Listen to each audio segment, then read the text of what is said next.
important responsibilities. So if you balance those two, If it'll really the screen goes work. black, can you So just press the these share are some button things again? that I bring with me, and we're going to If do the some screen games goes and all black, that. just press But share button time again. is so limited, and it's so important too. If you learn how to communicate with your parents, believe me, marriage life is also going to be a blessing.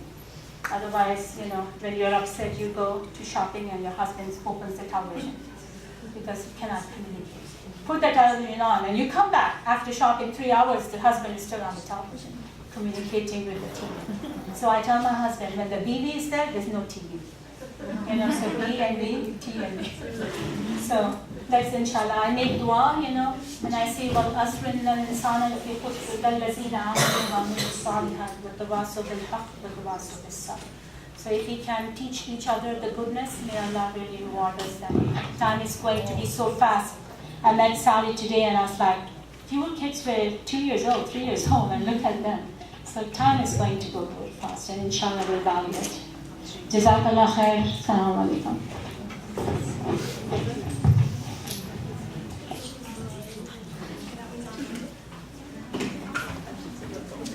Okay. I told you that would be good. You guys like that? Yeah? Everybody say yeah. Yes. That was amazing.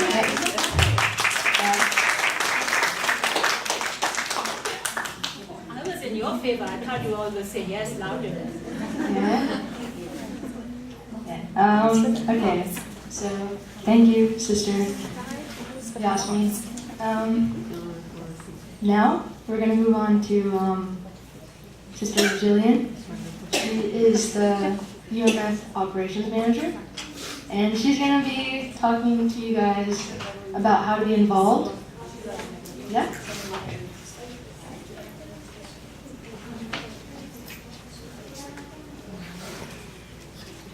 Hi everyone, how are we doing?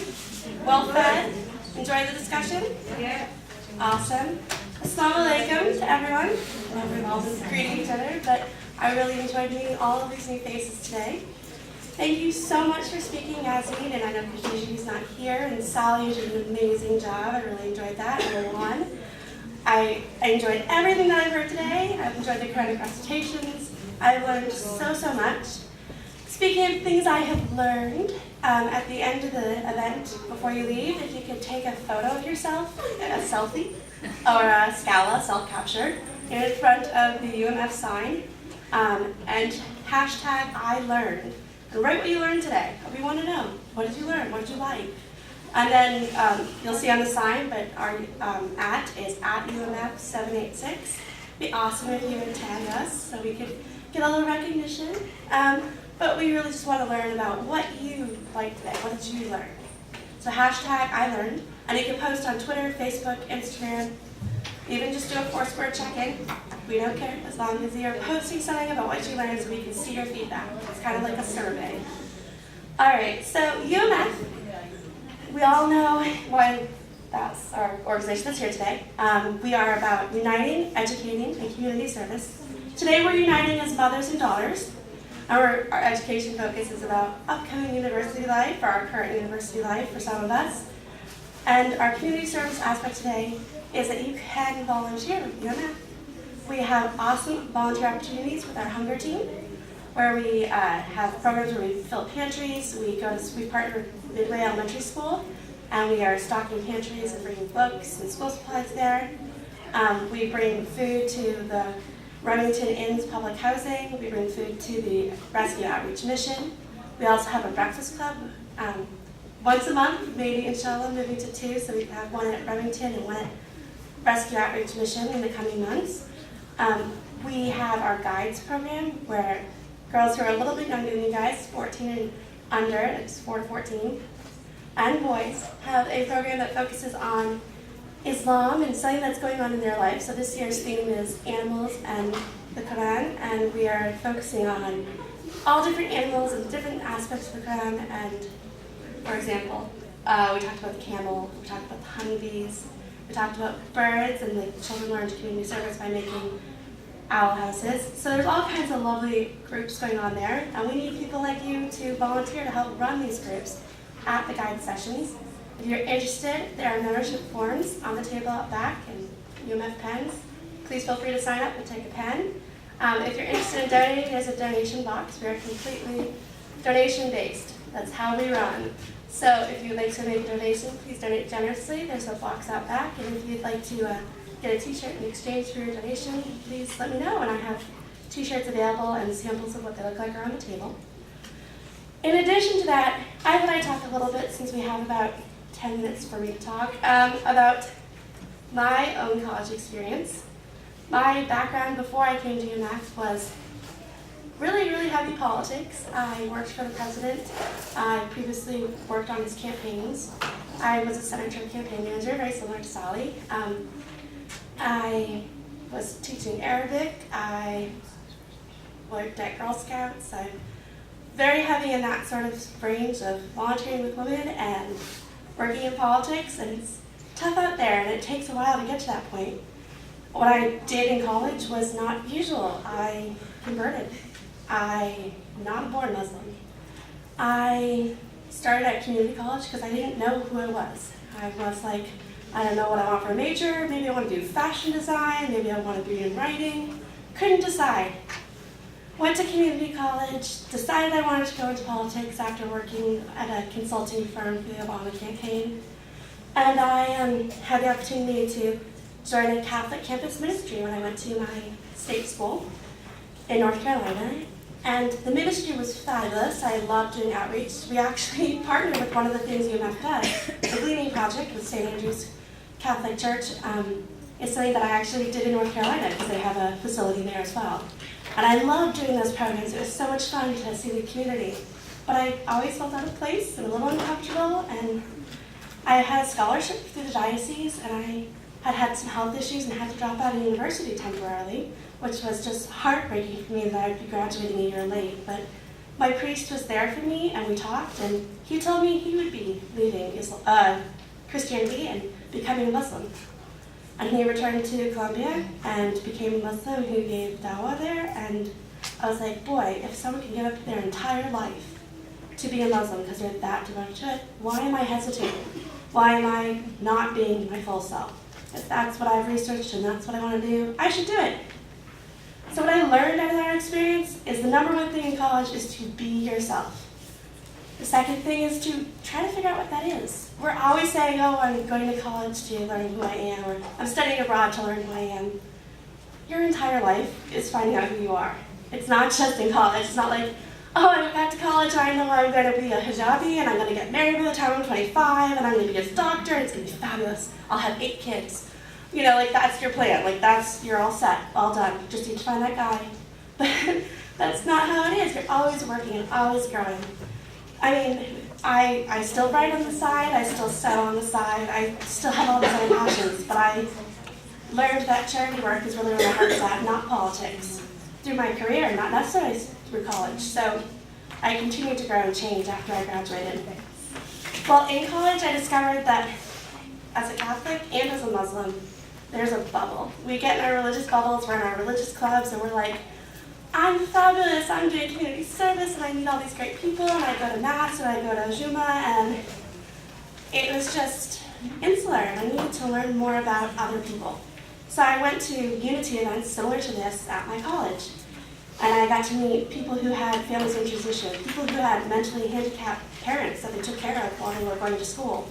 I went to, obviously I'm in politics, so I went to political clubs, and I learned a different side of how my faith can be utilized. I learned about stuff in Syria, I learned about issues in Palestine, things that I had never even really thought about that much, that I had my eyes open to by exploring new clubs, by looking into new options. I took great gender studies classes with teachers who were living in Egypt, and that was part of the reason I was brought to Islam. They were like, join this message board and start talking about faith. And I was like, sure, great, I'll learn more about Egypt, I'll learn more about women's studies. It was an awesome opportunity. So having that experience really opened my eyes to what else is out there. While I was doing that, and I converted, the same year I converted, I started wearing hijab shortly after. That is tough at college. It's really difficult to go from one day, I'm not wearing hijab, to the next day, oh, who's that new girl in our class? I don't recognize you. But it worked out, alhamdulillah, I'm really happy. I started wearing it in the summer, July, in North Carolina, so it was very, very hot. But it was really good that I started then because I got used to the temperature a little bit better. And it was difficult to handle that in class. You know, your first time wearing a hijab and you're taking an exam and you can't leave the room and all of a sudden you feel it sliding back. And you have to like catch it and pin it because you can't be excused to go to the restroom. So trying to figure that out maybe before I get to class would be one of my advices to you. You know, learn exactly how you want to wear it so you're not sitting in class pinning it. It's as annoying as a girl who sits in class the whole time and plays with her hair. If you're playing with your headscarf the whole time, it's distracting to the teacher, the other students. You're not taking notes if you're playing with the pin or changing the hijab style. So try to figure that out along the way, but don't be playing with it in class. Prayer times were really difficult for me when I was in school. Teachers say that they're understanding up front when the call to prayer goes off and you want to go out in the hallway for 5 minutes and make your prayers and give salah. But a lot of times they're not. At UCF, I know that there have been teachers who are not very open to Islam at all. I'm sure some of you have seen the CARE videos that are out there about some of the teachers that are saying things that are not Islamic, and very anti-Islamic. And you'll run into teachers who are like that, and you may have to make up a prayer. And that's something you'll have to work out on your own. You might even want to consider arranging your class schedule so you can fit in prayer times. A lot of kids try to get their Fridays off so they have time for Juma prayer, and they can go to MSA, AV Society. There's lots of clubs there that have Juma on campus. You don't have to worry about going outside trying to get a ride to a mosque. I know a lot of us are, or I was, I guess, commuter students, and it can be difficult. But I'm sure, inshallah, you can work it out, talk to your teachers, figure out that class schedule. Luckily, I did have a mom who was really supportive. She was like, oh, you want to be a Muslim? That's okay, your aunt's a Muslim. We can embrace this, we can figure this out. And she helped me pick out scarves and style them, and when I had issues with my car, she would drive me to school, and it worked out really well. Alhamdulillah, I mean, I still live with my mom. I love that I have her there. We went from being mother-daughter relationship to being more of she guides me when I need help, and we're best friends. And it's great that she's there when I have a stressed out day, and great that I can have her there when I need a friend just to talk to. And that's what you're going for. You're not just going to be a high school student anymore who's going to your mom with, I have this paper due, can you help me make a poster to go with it? You're going to your mom for, you know, guys in school are still hitting on me even though I'm wearing my headscarf. I don't know how to make this stop, what should I do? And your mom will probably tell you to sit someplace else, or, you know, sit with all the girls, come to class early and leave right on time, don't linger, or stuff like that. Email the professor. So, because those things happen, even once you wear headscarves, guys still will pursue you. But you've got to work your way around that. I know a lot of ladies today spoke about getting married while they're in college, which you will find as a Muslim, a lot of your friends, no offense, are husband hunters. They go to MSA meetings specifically to check out guys. If you don't want to be perceived that way, just, you know, beware that there are girls who do that. But yeah, if it's your goal to get married in college, okay. You know that about yourself, that's all right. But if you aren't looking for that and you happen to find someone, there are halal ways to go about that and work through the parents and work with your communities. Don't try to do anything, you know, by going out and dating and exploring that option. Try to keep it halal because that's the best way to make sure you're protecting yourself. As Yasmin said, you're clean white. You want to stay pure and stay halal, not have issues later on. Luckily for me, right after I converted in May, hijab by July, met my fiance in September. He chose his own path too. He was a student in Egypt. He was a teacher, very successful at his teaching life. His parents made that choice. It was local, it was affordable, but he didn't like it. He chose his own path. He decided to apply for a scholarship, got a Fulbright scholarship, came to the United States, changed his whole career, went into computer engineering and IT. Now he works designing robots and develops Android apps. In his spare time, he still teaches. He goes to universities and gives lectures. He tutors at local community centers, but he made his own path. Luckily, there was a scholarship available to him, which brings me back to UMF. We have a lovely scholarship available. If you complete volunteer hours with UMF and you work really hard and show that you are trying your best at school, You give a financial statement. Our board will look at your application and see if you're a person who would be a great candidate for our scholarship. It's a wonderful opportunity. I really hope you take advantage of it. Something else at UMF that you might want to explore, if you have questions about guides or dating or hijab or anything, religion in general, we have Teen Central. I know some of you have heard about it before, but you can post anonymously. It's safe. The advisors are Muslims and psychologists, and no subject is taboo. No subject is off limits. You will get a response within 24 hours. It's very easily accessible. You can access it on your phone. It's at teencentral.net. The flyer has all the information on the back. It is interfaith, so if you want to explore other faiths' opinions on things, you can. And besides the flyer that we have available on the UMF table back there, we also have a poster. So if you really want to support us, you could put it in your dorm room or hang it in your bulletin board, give it to a friend. We just really wanted to make sure you knew that there's ways out there to get the advice you need. Well, thank you so much for letting me speak today. We have a few minutes left if you'd like to do questions. Can you raise your hand if you would like to do question answers? I had a big comment. I forgot. The hearts that I gave you. Can you write a comment or something and give it to your mom? And the message has to be deeper.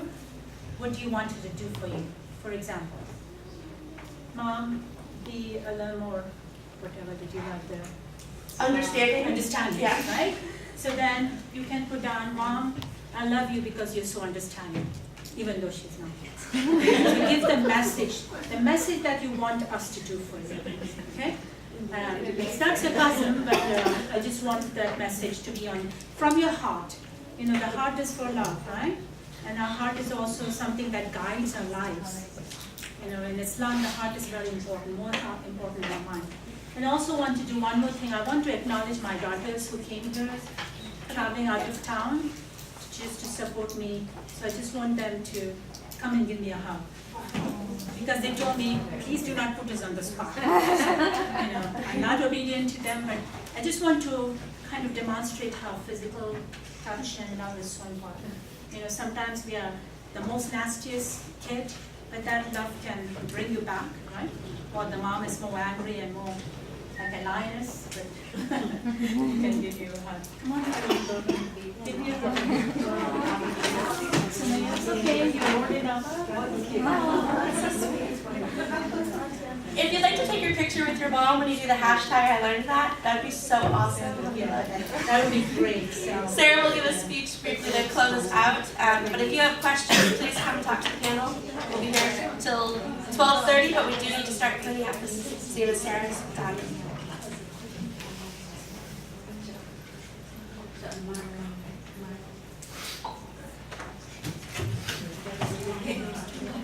Okay, so I'm really glad you guys are out here today, and I really hope you guys enjoyed all these speeches by Sister Sally, Sister Yasmin, Sister Jillian, and all you guys. I'm glad I came here today because, especially from Sister Yasmin's speech about conflict transformation. I mean, I'm a graduating senior. I'm leaving my house, man. I'm going to UF, and every time I get in a disagreement with my mom, I tell her, I'm moving out anyways, it's okay. But then I think about afterwards what I say, and I think, she's the one who's going to be giving me dua when I'm up there at UF. She's the one who's going to pray for my success. So then I think about how strong a bond needs to be between a mom and a daughter, so she can always give me that dua, you know?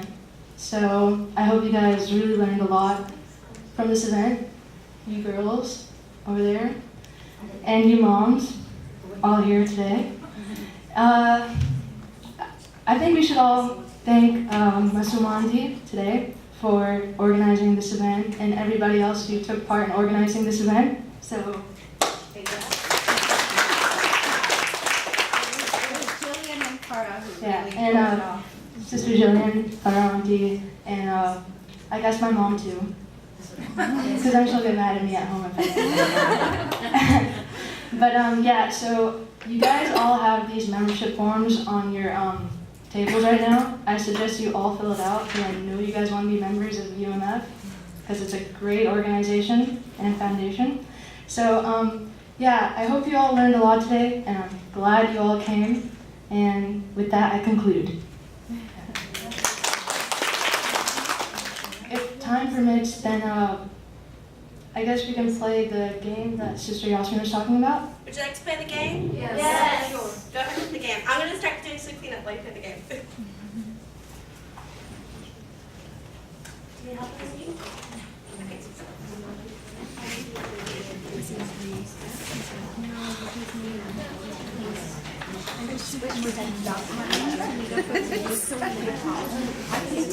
Everyone, if you're still interested, on your tables, identify some areas of conflict. Where do you feel like a little stressed out and you don't know how to handle that? It could be with family members, it could be job, it could be anything. Some things like, maybe this is a very young group, but maybe as they get older, marriage could be a good topic for difference of opinion, right? Everybody has a different view of marriage. Fall in love and marry and then fall in love, there's a difference of opinion. So, but if you're like tired and you just want to talk to yourselves, we don't have to play the game. I see some have gone to help out, so be on your own, but if you have any questions or need any ideas, because everywhere there will be conflict, at the job place, at the college. I get a lot of students who come with a conflict on how to resolve with the professor they don't know. So they are so stressed out. They start last 2 weeks, for several years, I was like, what can I do to make this conflict less, between me and them? I thought it could be because I'm wearing hijab, they're discriminating. So after this training, after reflecting on myself, I told myself that, listen, what I will do is I'll give my cell number to them. So I release my cell number to all 250 students. And my husband is, are you crazy? They are going to call you left and right. But believe me, 4 or 5 people. And they call because they are so upset about their grade, their parents are angry, and they have careers. They wake up. The last moment.